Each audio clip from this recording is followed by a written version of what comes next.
Y sí, bueno, la verdad es que el tema que vos proponías, que es tan ríspido, tan duro, Sí. tan inexorable, que es este de la deuda externa que tenemos, es el que en este momento se está tratando con alfileres, digamos, ¿no? Así con mucho cuidado, porque bueno, hasta noviembre hay que tener cuidado con los vencimientos de la deuda, ya sea privada o también la deuda con el Fondo Monetario Internacional, ¿no?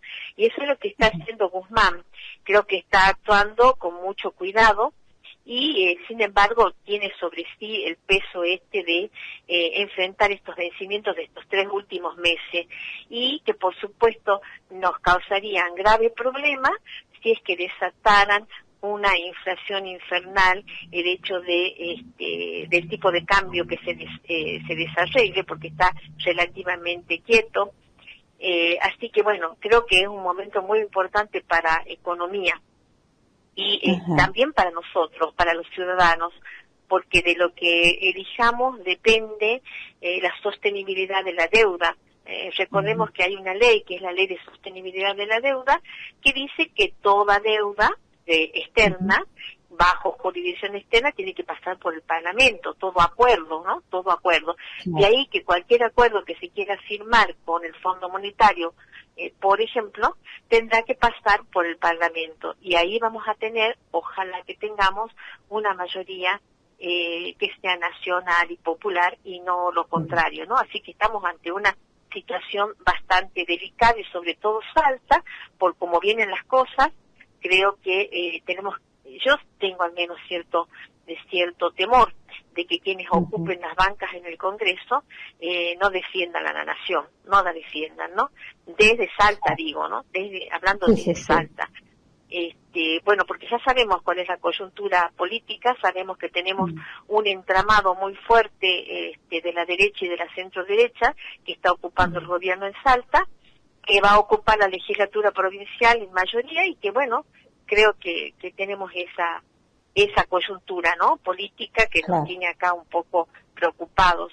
Y yendo ya al tema de lo que vamos a enfrentar o de lo que Guzmán tiene que enfrentar, porque es él quien está en esa situación, hay acá unos vencimientos entre septiembre, octubre y noviembre bastante fuertes, no tan solo de los bonos privados, ¿no? Sino también del Fondo Monetario. Tenemos, como para decir cifras redondas y no agotar con números a quienes nos escuchan, por lo menos digamos que tenemos en septiembre con el fondo 1.870 millones de deuda para pagar, de deuda capital, ¿no? Millones de dólares. Que en noviembre vamos a tener 640 millones de dólares y también, igual que en septiembre, 1.870 millones de dólares en diciembre.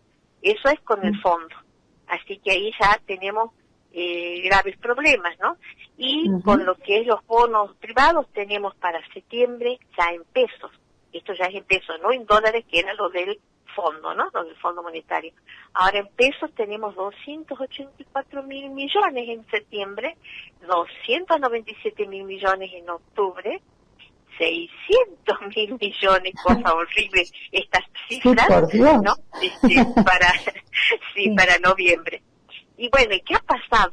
¿Qué es lo que ocurrió? Ocurrió que veníamos bien, bueno, digamos que veníamos bien pagando, afrontando, porque hasta agosto teníamos vencimientos a largo plazo, teníamos unas tasas de interés menor que la inflación, pero ¿qué pasó ahora en agosto? Que esto se revirtió, que acá es como que hay así una especie de desconfianza de nuestros acreedores porque teníamos que tener mucho para pagar ahora a partir de agosto, septiembre, ¿no? Entonces, allí es como que se cambian las condiciones, hay que cambiarlas y los plazos son más cortos, el interés es más alto, superior al índice de precios al consumidor, superior a la inflación. En la última semana de agosto ocurre esto, entonces Guzmán tiene que salir a buscar dinero y su ministerio y la Secretaría de Finanzas están en esa tarea. Tienen que tener acuerdos importantes con los fondos estos que son los dueños del mundo, los dueños del universo, podríamos decir. Y bueno, y se ha perdido lo que teníamos que había una demanda que era superior a la oferta, o sea, no había que salir a vender deudas, sino que bueno, que venían y los compraban la deuda, ¿no?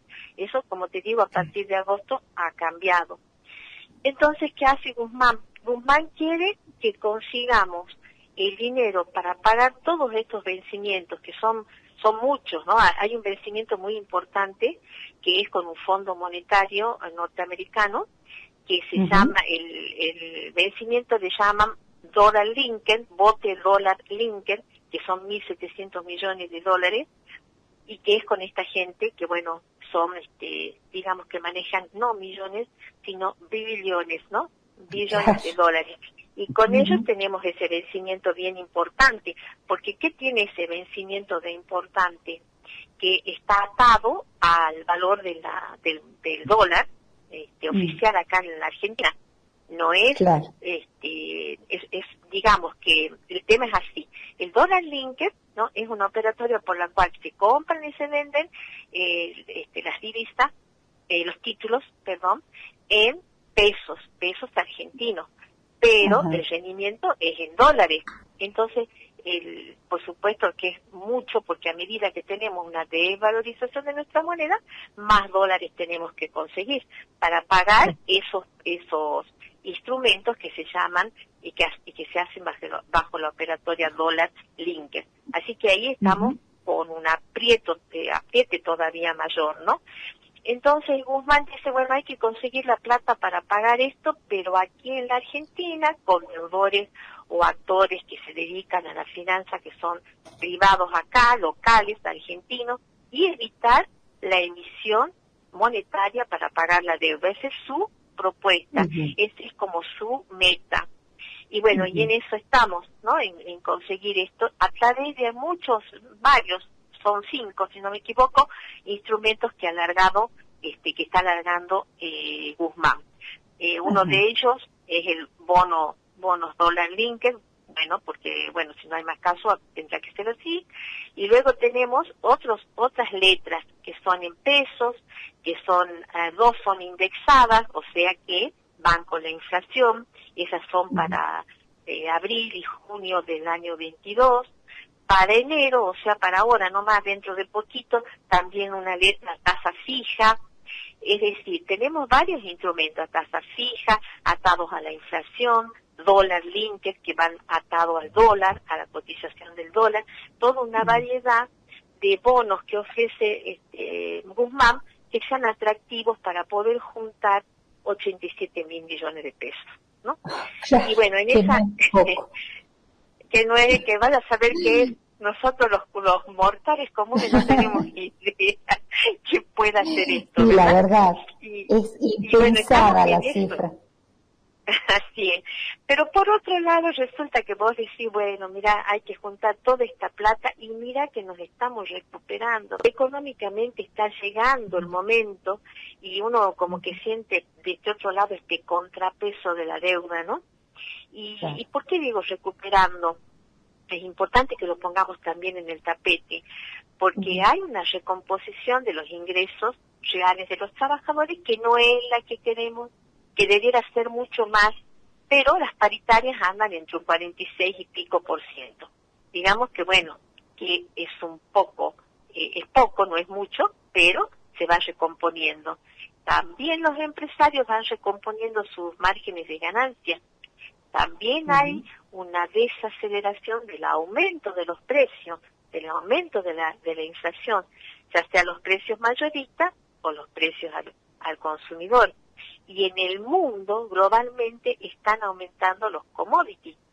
Y esos commodities, en gran parte, son nuestros productos agropecuarios, que están sufriendo una importante mejor dicho, no sufriendo, sino teniendo la felicidad de un aumento, digamos, ¿no? El commodity está recuperándose a nivel global, el comercio también, porque las vacunas van permitiendo que todo vuelva a reactivarse, y todo lo que cayó en el 2020 parece que se va a recuperar. Entonces, estamos ante una situación que por un lado mejoraría nuestra economía, y por el otro lado tenemos este ancla que nos quita la posibilidad de progresar de mejor manera, ¿no? Y eso sería así, digamos, de una manera simple, esta situación ante la deuda, tanto con el fondo como con los fondos de inversión, que son terribles al lado. No sé cuál es peor, la verdad.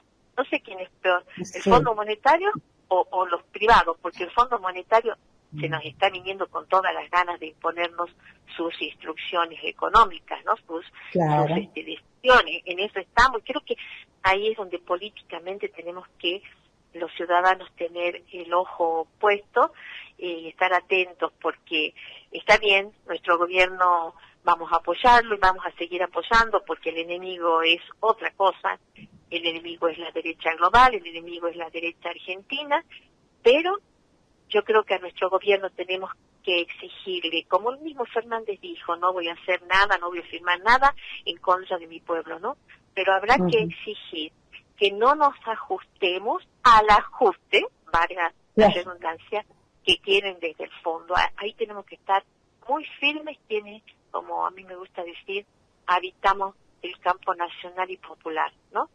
Así que son varias cuestiones a atender: el crecimiento de la economía, la deuda, la necesidad de que tengamos diputados que vayan de toda la nación, pero en Salta principalmente cuidado cuando votemos, cuidado, porque esa trampa que tenemos allí de este contubernio que han hecho entre el PJ Sáenz y el Frente de Todos, pobre Frente de Todos, avasallado desde Buenos Aires,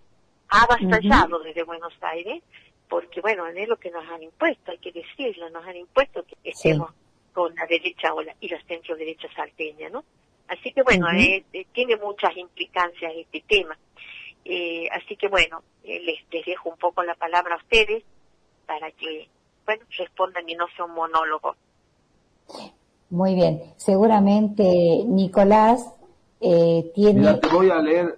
¿Ves algo para decirte? A ver. Quiero ser textual, por eso no lo voy a decir yo, sino que lo voy a leer en forma directa. Alejandro Olmos Gaona, el hijo del viejo Alejandro, que era amigo mío,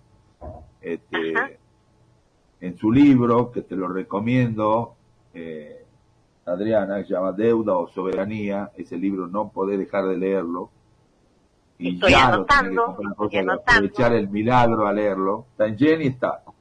Y estos libros normalmente no lo compra nadie, ¿viste? Porque lo compramos lo que nos interesa esto, ¿no? Olmo dice, con respecto a lo que trata el tema jurídico, o sea, el tema no es de la deuda. El problema de la deuda, dice Olmo, no es una cuestión coyuntural, ocasionada por el déficit fiscal o por equivocados manejos económicos, sino que responde a una forma estructural del sistema capitalista. Es un pilar del neoliberalismo. Donde los países periféricos y aún algunos desarrollados como Brasil transfieren sus riquezas debido al pago de intereses y amortizaciones que nunca se terminan, ya que en los mecanismos de la acumulación financiera la refinanciación es permanente y el sistema de la usura nunca se acaba. Y acá viene lo que decía vos. Los acreedores han formado de facto un sistema triangular que funciona invariablemente en relación con los países deudores. El Fondo Monetario, el Banco Mundial por un lado, el Club de París por el otro y los bancos privados en el tercer segmento. No existe ninguna posibilidad de efectuar arreglos individuales de carácter bilateral con alguno de estos grupos, porque siempre se pone como condición indispensable, esto forma parte del armado, obtener la conformidad de alguna de las otras partes en los procesos de negociación que se decide encarar. Atrás de los bancos están los organismos multilaterales y los gobiernos que los sostienen, Y lo ocurrido con el préstamo otorgado por el Fondo Monetario al gobierno de Macri es un claro ejemplo de ello. Había que afianzar la continuidad de Macri y garantizar el pago de la deuda a los acreedores. Y por decisión de los Estados Unidos se hizo un préstamo que no tenía antecedente en cuanto al monto otorgado. Y cuenta una anécdota muy interesante porque Olmos estuvo como investigador de la deuda de Ecuador. Ajá. Y dice que es cierto, para que vos veas, porque no es solo eso, sino que Olmo acá está encarando de que todo el sistema jurídico, todas las teorías, casi todas, están hechas para sostener que vos tenés que pagar. De todos los lugares te conducen a exactamente lo mismo. Y los juristas que opinan y qué sé yo, defienden los intereses, en este caso, del mundo geopolítico anglosajón. Dice, siendo auditor de Ecuador, estábamos estudiando un documento denominado Tolling Agreement, por el cual el país, o sea, Ecuador, había renunciado a los derechos a la prescripción de la deuda. Lo hicieron renunciar al Ecuador a reclamar por la prescripción de la deuda.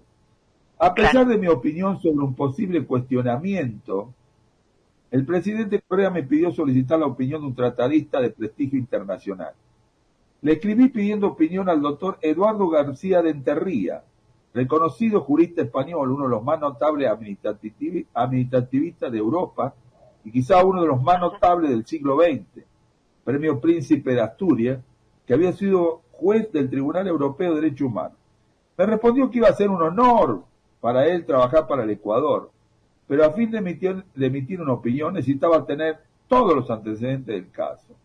Se los remití, y seguramente cuando vio que se trataba de enfrentar a la JP Morgan y al Citibank, me volvió a escribir, diciendo que no eran temas de los que él se ocupara, y en razón de eso no podía evacuar ninguna consulta ni tratar el tema.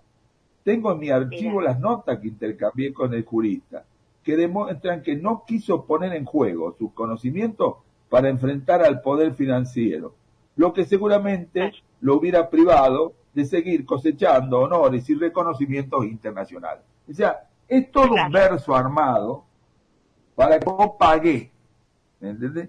Y todos los juristas, como el caso que cita Olmos, es lo mismo, digamos.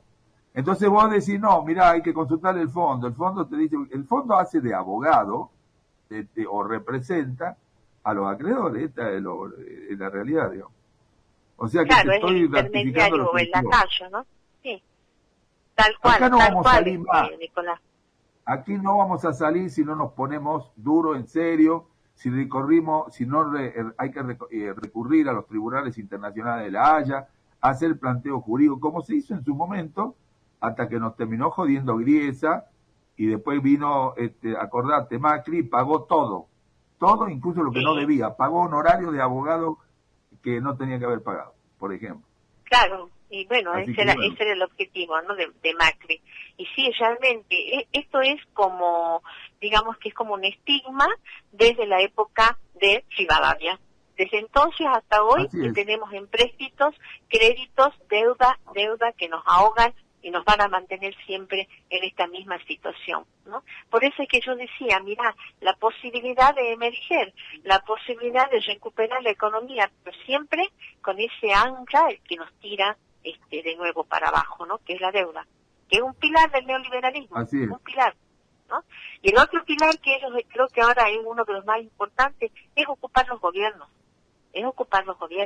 Si antes tenían sus lacayos para que ocupen los gobiernos de la forma que sea, con militares o sin militares, golpes blandos, no sé, el tema de la justicia, como fuera, hay momentos en que como nuestro país han llegado ellos mismos a ocupar el gobierno, porque ese es uno de sus pilares actuales, ¿no?